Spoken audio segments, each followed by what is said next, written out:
పోతనకు కలలో కనిపించిన శ్రీరామచంద్రుడు ఈ భాగవతానికి ప్రధాన శ్రోత. కాకుత్స వంశ మండనుడైన ఆ రాముడికి ఈ భాగవత తత్వాన్ని నివేదిస్తున్నాడు పోతన. శ్రీహరి యొక్క బహులీలా కథా సంగ్రథనమే ఈ భాగవతం. శ్రీకృష్ణుడు ఒకసారి ద్వారకానగరానికి వేంచేశాడు. ఏ భామ ఇంటికి ముందు తాను వెళితే ఏమోగదా అని బహురూపవ్యక్తుడై భామాసహస్రాన్ని ఏకకాలంలో సంతోషపరిచాడట.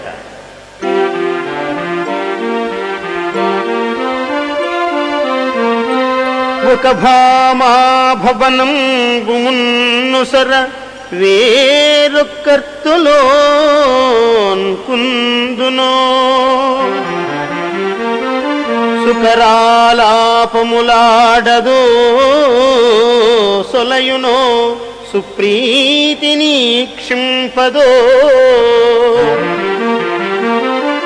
వికలత్వం గుణనుండునో అనుచున వేళన్ వధూగేహముల్